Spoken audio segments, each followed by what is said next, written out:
Hi, everyone. Welcome to the B++ podcast. My name is Abhi. And as you know, in the B++ podcast, every week we speak to some visionary leader, a founder, author, somebody who's changing the rules of the game, somebody who's leading the way. And today, Hilton Giesenow, who's a founder, entrepreneur, a 12-time Microsoft Most Valuable Professional.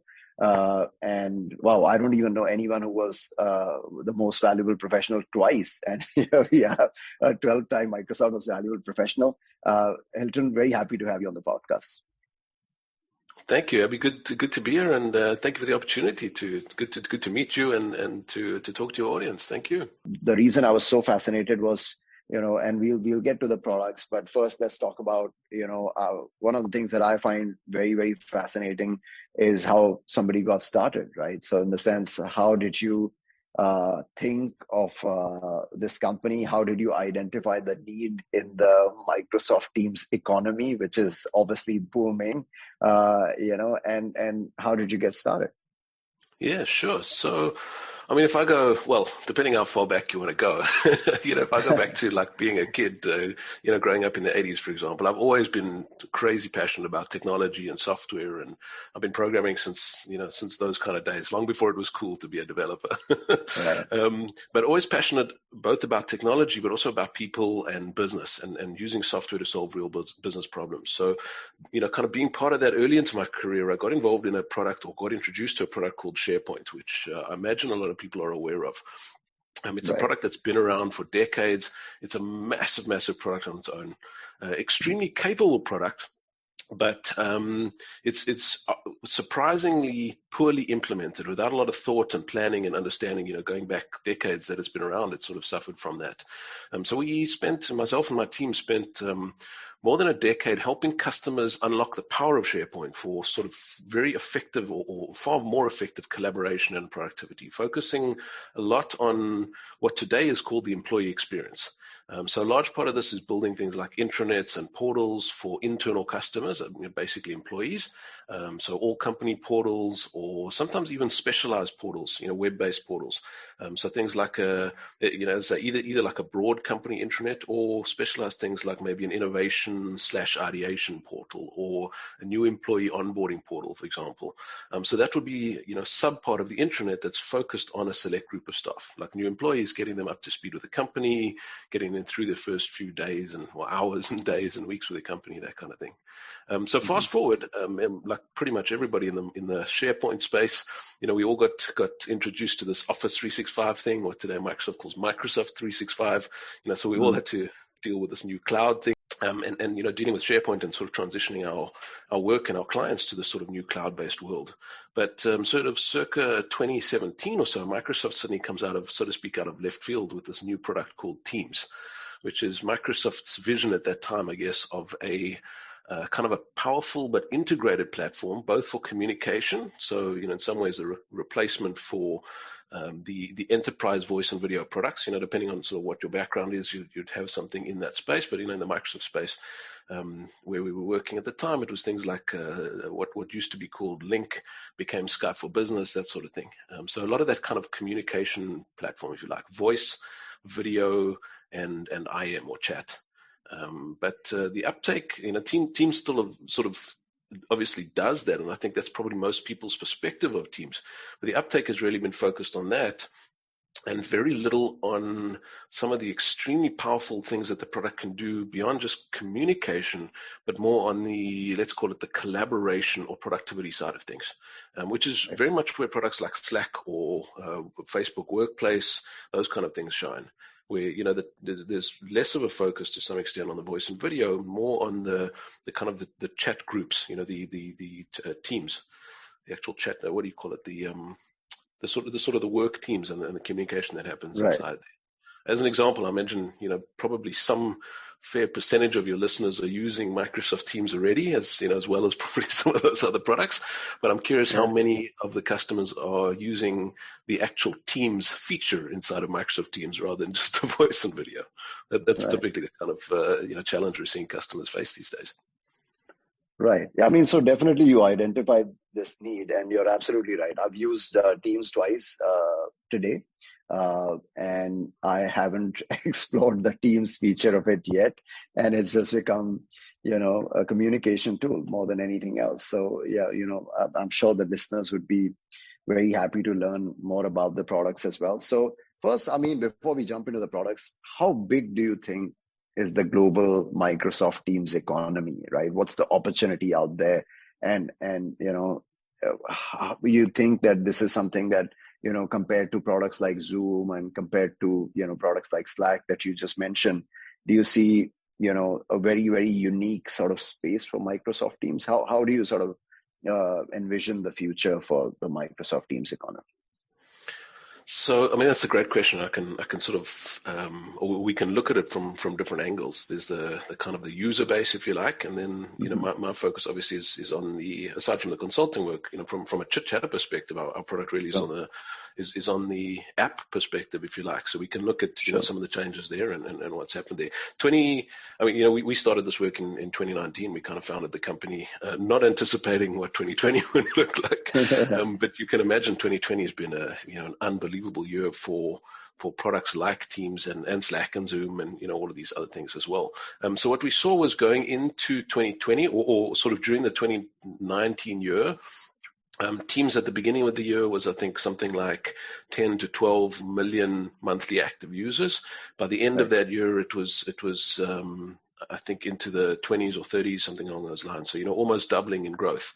So coming into the 2020 year, in the order of 20 something million monthly active users. By the end of 2020, we're seeing that number go from sort of, low to mid 20s to the order of 115 to 120 million monthly active users. So massive fivefold growth in the platform. Again, mostly voice and video, not necessarily a huge amount of collaboration and sort of, productivity stuff, but in terms of actual usage, a tremendous growth.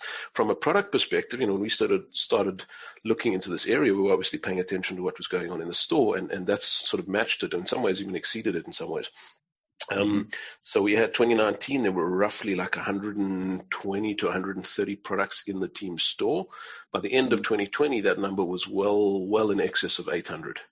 So, so to speak, excuse the math, but, close to an 8-fold increase in the number of apps in the store. So, it's been amazing to see and sort of be part of that journey. We actually had our first app submitted to the store, the actual store approval process in February of 2020.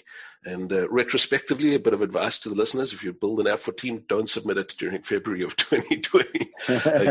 We were getting feedback from the Team's app development, that our app's not working and the icon's not working and it's not loading. And, at that point, Teams itself was just absolutely struggling to keep up. There was nothing wrong with the app. Teams itself was failing. So that was an interesting time to go through. What better timing, right? All the terribly unfortunate what's happening in the world, but, it's just sometimes, right place at the right time kind of an opportunity as well. So that's great. So, let's talk about the products in terms of, Teammate, which is the flagship product. Maybe you can sort of briefly tell us about what each of these products, whether it's quick links or reminder or short links, how do they work, and how can businesses and, organizations start sort of, adopting some of these tools? Yeah, absolutely. It's a great question. So, if you look at some of the quotes from around about 2016 or so, some of the big tech leaders, Satya from the Microsoft side and Mark Zuckerberg on the Facebook side, they was calling 2016 the year of the bot. And, maybe going in that was great to hear. Going out of it, I don't know from your perspective maybe, but I certainly didn't feel like, our lives were changed by that. We certainly see today a lot of websites that have bots on them. There's a lot of customer facing bot interaction, either support or sales, sales inquiries, things along those lines. But we don't see much of that focused on employees. Microsoft had a huge announcement in February of this year, something called Viva, for example, what they term like a Teams-based intranet product, which is an interesting discussion on its own, something we're doing a lot of work with. Sure. But really the focus is on the employee and the employee experience for the first time. And that's really where our products come in. So we're not building products that, you as a customer would use for your customers, you'd use them for your staff. So quick links, for example, helps you share links, web links inside of a team with your team. So let's say you're on a you're working on a project to bring a new product to market, and you're all collaborating inside of Teams. You've got you're using Teams for the task management and the document sharing and so on. You've got a lot of links you want to share. Quick links would take the form of a tab inside that team, where you can kind of share all your products together. So that's kind of where our focus was. And as I say, that we sort of, as you mentioned, we've got various products that we brought to market. So reminders will help you take a message in Teams and remind yourself. If your boss asks you to send him a report next week Tuesday, you can actually set a reminder on that message directly, for Monday afternoon, something along those lines. But Teammate is really our primary focus as our, as we said, our kind of our flagship product. And the idea there is it's to help companies with digital onboarding. And that really we felt was a place where we could have the biggest impact in companies. The onboarding journey is the employee's first experience with a company, and it's one that we certainly hope is going to be amazingly fruitful and mutually beneficial, when the employee starts day one of the company. Who doesn't want the employees to be happy and productive? It's obviously, on the softer side, I mean, we hope everybody has a good time in our companies, but, on a practical perspective, it's lower turnover, it's better retention, it's the ability to attract and hire great talent. But surprisingly enough, there's some interesting research from a couple of years ago around the challenges with onboarding. I mean, I have some of these to hand just, because we quote them to customers a lot. So, I mean, things like some of those, and I can send you the, links to those reports if people are interested, but things like, sure. Findings from the report that organizations with a standard onboarding process have a 50% greater new hire productivity. 69% of employees are more likely to stay if they have a good onboard, but 12% of employees think their organization does a good job of onboarding. For example. So, there's a lot of research around that supported what we were looking to do. And really we wanted to try and assist employees, but particularly focus on that onboarding journey, help employees get up to speed as quickly as possible, take a lot of the burden off of, the HR person, and in some ways the IT people as well, answering repetitive questions and having to do long drawn out induction sessions. If you think about how companies typically do an onboard, there's some sort of 1 or 2 or 3 hour induction session that all the employees need to sit through. They have to try and absorb every possible piece of information they'll need over the next 5 to 10 years with a company in that 3 hour session, remember everything, and try and sort of get everything done in terms of checklists and, things that they need to do on the first day, and sort of just cram it all into that perspective. So it wastes a lot of time for everybody involved. It can be very inconsistent, if one HR person to another forgets something, or they're having a bad day and they forget to tell you something. And they have to deal with a lot of repetitive stuff, a lot of repetitive questions, etc. Today, everybody's working from home, and we don't know what the future is going to look like. That's probably going to continue to a large extent. So if we can support the employees in their journey working from home, where not everybody's necessarily got the same time or same time zones to kind of do those kind of inductions, but we can also eliminate that kind of overload that the employee goes through, and rather stage that information over the course of hours or days or even weeks. So all of those 300 things you have to get in that 3 hour session, the Teammate app sort of brings you that information at a much more staged process over the course of, as I say, sort of hours or days or weeks. And then there's an FAQ capability built in. So if you do have questions after that, you can ask 24/7. You can, whatever makes sense to you. If at midnight on a Saturday night you're struggling with trying to find out something that you need to get your job done, you can ask it, and it's taking the burden off HR to doing those inductions and answering a lot of those kind of repetitive questions when we're all under pressure. Right. So that's probably a fair run through, I guess. It is absolutely. I mean, while you were talking about it, I was just thinking about our own challenges in onboarding people, right? So in the sense, you're absolutely right. Sometimes taking the burden of HR, and sometimes who's to say that, the HR professional who's doing the induction is the right person to do that in any case, right? So there are those kind of challenges, whether they are having a good day or a bad day, or the fact that they might not be able to answer a lot of those questions, and nobody else has visibility into this process. And so here is somebody, like you mentioned, who's going to come and work for you for the next 5 to 10 years. and all he or she has is spending 3 hours with an HR person who we don't know is having a good day or a bad day. So yeah, and also the fact that those 3 hours, I've seen people being totally lost, for the first day or so, and they don't know what's going on. So yeah, I mean, it's phenomenal that you identified this opportunity. So what do you think are some of the things that companies are doing terribly wrong when it comes to onboarding, in the sense that, like, when they are doing it, with a person, usually an HR person or maybe an operations person, but what are some of the most fundamental things that you feel, is it that, I can get the information as I want, when I want it? How I want to understand. I mean, also from, a point of view of an entrepreneur, what can we do? Let's say, what are we doing wrong with our onboarding as well? So, definitely we'll check out Teammate as a tool, but I mean, also otherwise, what have you noticed are some of the biggest mistakes being made by organizations during onboarding? Yeah, so I think we covered them. To some extent, we can certainly maybe look at that from a different perspective. But I think it speaks to some of the things we have discussed already, and it's around trying to cram that information really in at the same time. But as we also touched on, it's been exacerbated by these work from home kind of things, because trying to find time even for that long compressed induction session becomes more and more challenging. The HR people are, my wife's in HR as it happens, and she has to spin in a moment from being an HR executive, to being a homework assistant, to being, preparing food for the family, etc. All of those kind of things. So, we're all under pressure. We're all under pressure, I guess, is the key aspect these days. So it's only made things worse. We have the idea these days of I don't know if this is an idea you've encountered, but something called asynchronous meetings. There are companies that are starting to introduce these kind of products, for example, where, even just from the perspective of you and your team, it's becoming harder to try to find a time where everybody's got the same slot available and has the same sort of headspace available as well. So obviously, if there's something critical we've got to meet about it. But if there's other things that are maybe less critical that we need to chat about, email's not proving to be a good format, but we can't find an actual time for meeting. There are tools that will let us sort of record a little video clip of ourselves of what we would have said, if we were in a meeting at the same time, and everybody can kind of reply with video clips of themselves and draw that meeting out. So this, this is just a concept, and there are various tools that, for Teams and Slack and whatnot that are trying to do this. To some extent, we're sort of trying to offer that same sort of idea around the onboard.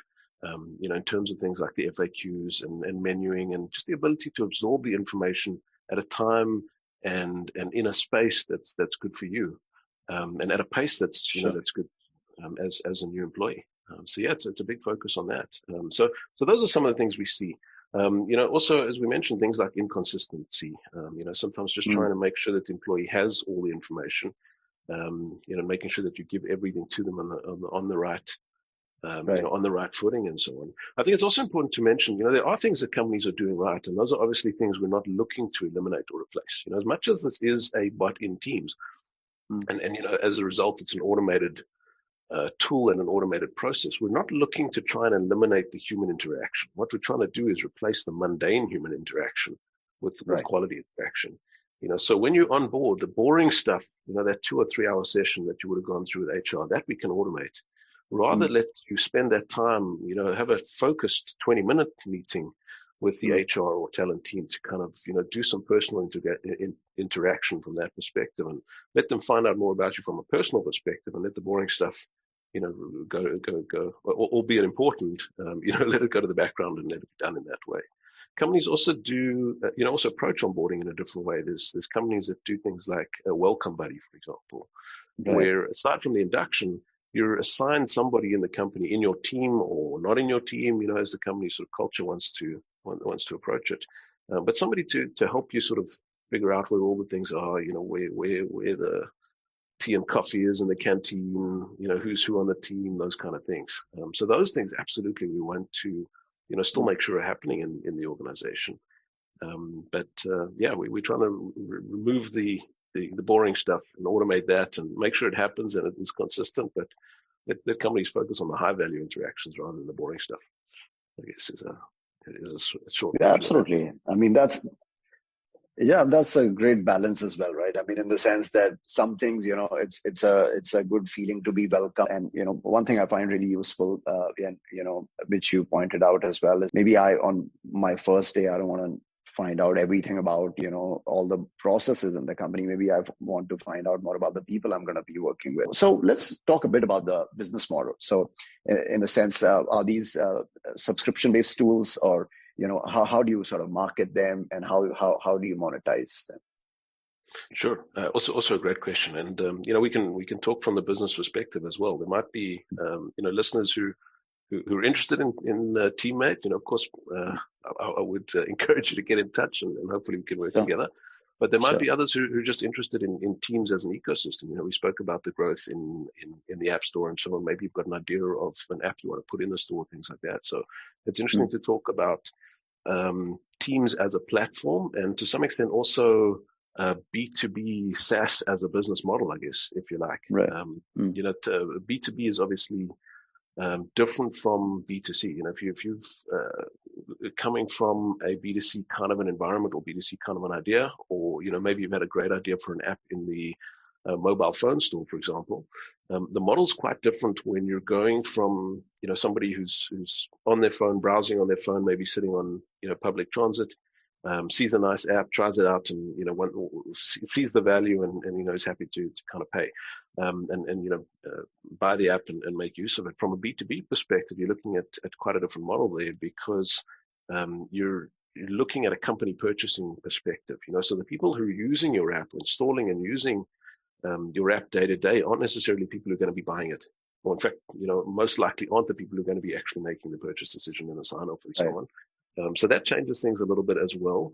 And aside from that, you're also inside of an ecosystem. You're inside of the team store. So depending on the kind of app you're building, you've got to think about what that means from a marketing perspective. And just as an example, I mentioned ChitChattr.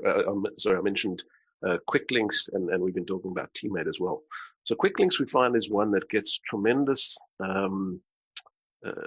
coverage or tremendous exposure, shall we say, from Teams itself. It's the kind of thing that companies are going to want to look for. I'm inside of my team, and I realize that at that point in time, I want to share some links. How can I do that? And I'll search in the App Store straight away.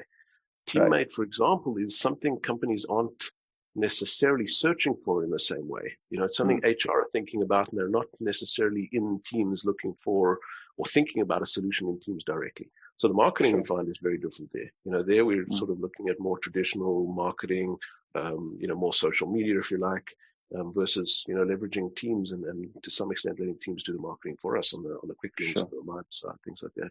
So that's been interesting as well. Yeah, that's really fascinating, right? Like the point you made about the actual users are not the ones making the purchase. That's such a huge difference from a B2C kind of a product. And how's your experience been, let's say, of you mentioned that you sort of tap into social media a bit more. Do you think public relations is an effective tool as well?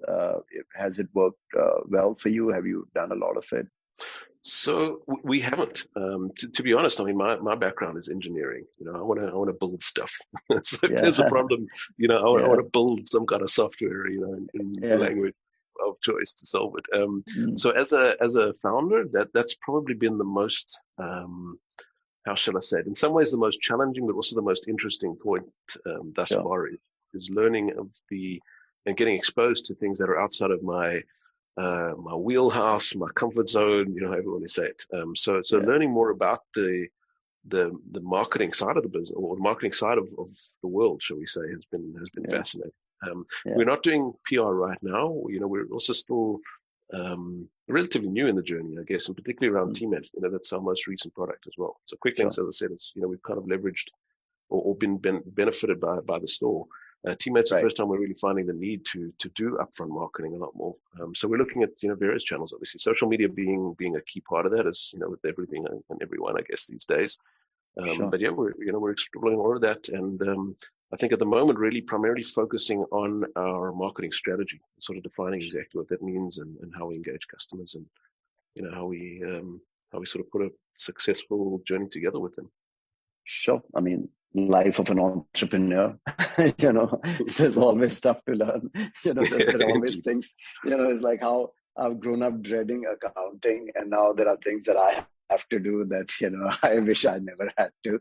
So yeah, but that's exciting as well, right? I mean, such an incredible Absolutely. learning journey, and then I'm sure a lot of listeners, listening in, obviously, would be very keen to, adopt the tool and definitely try it out. So I believe that if somebody wants to, try out Teammate for their organizations, they can just find it on the Team store, right? Yeah, absolutely. All the apps, of course, are in the store itself. Sure.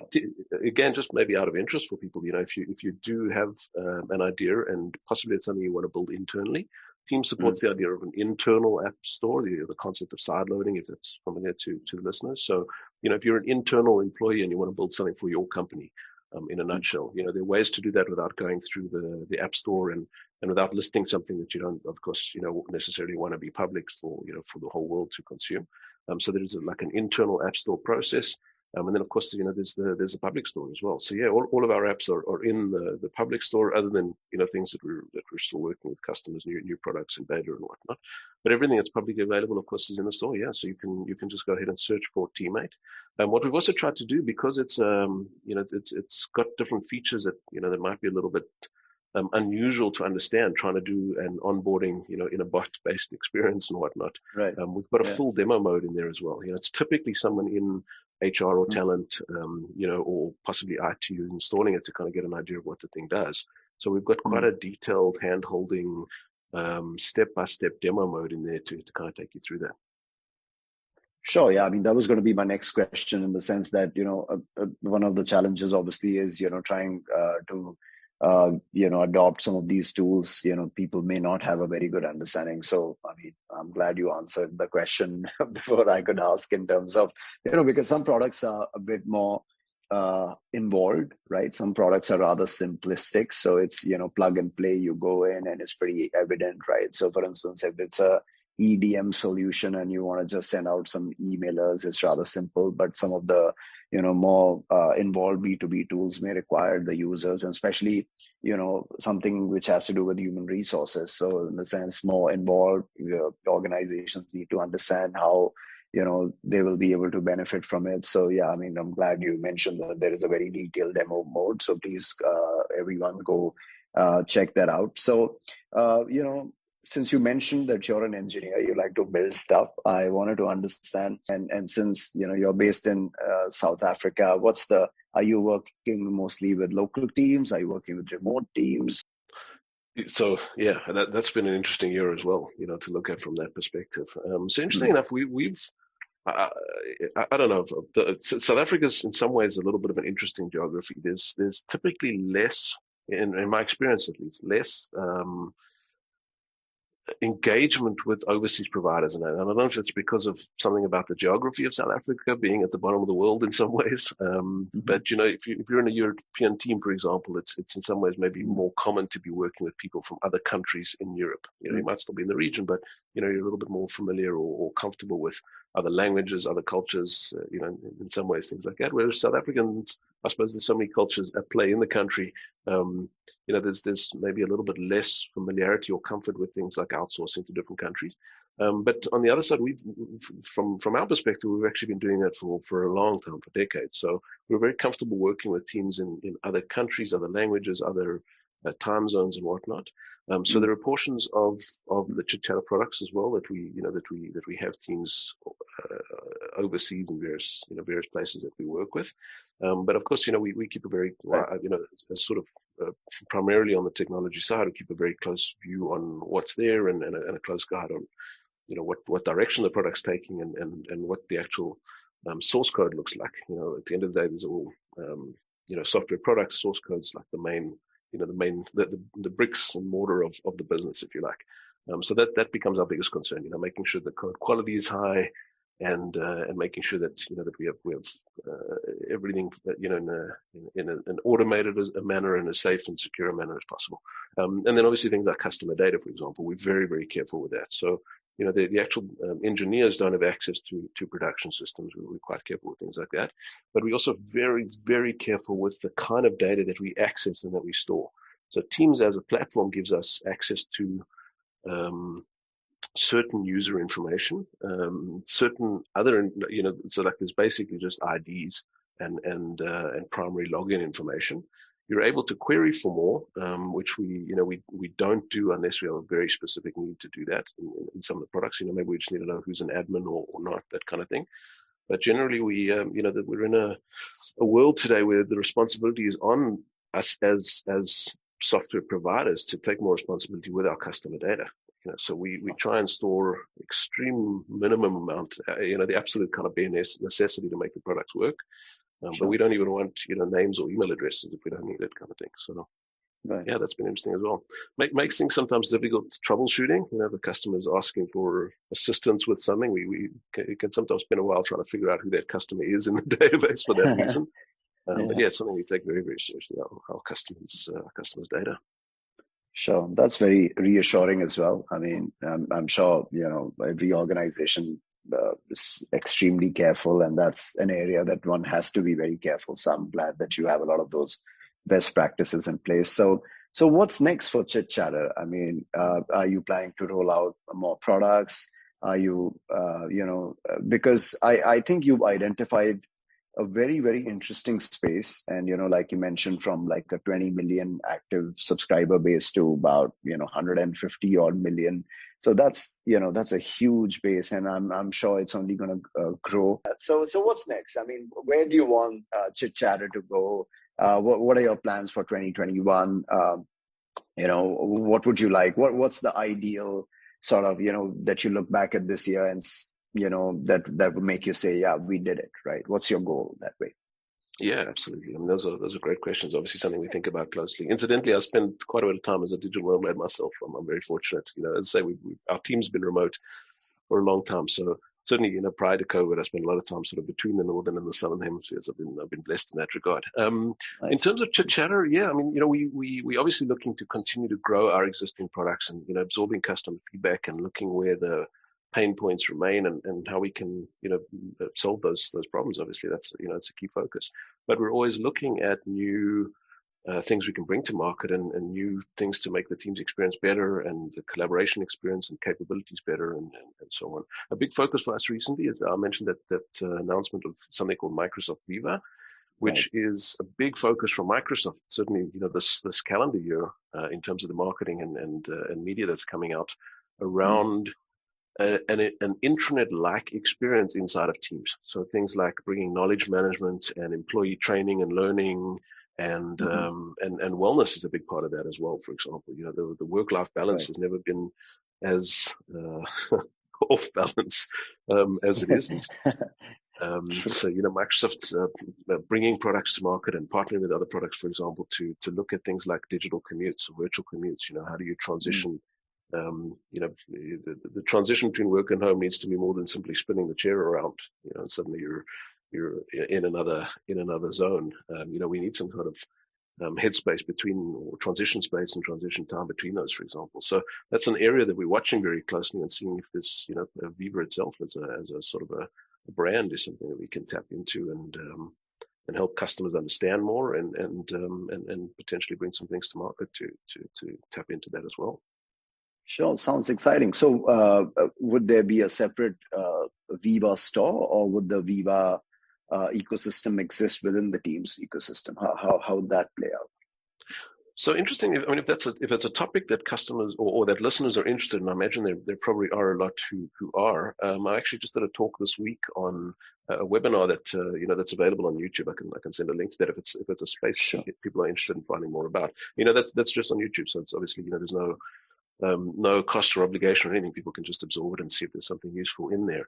The idea was we actually had the topic and everything completely bedded down at the end of Jan, and then like 2 days later, Microsoft announced Viva. So we had to kind of figure out what implication that had on the webcast.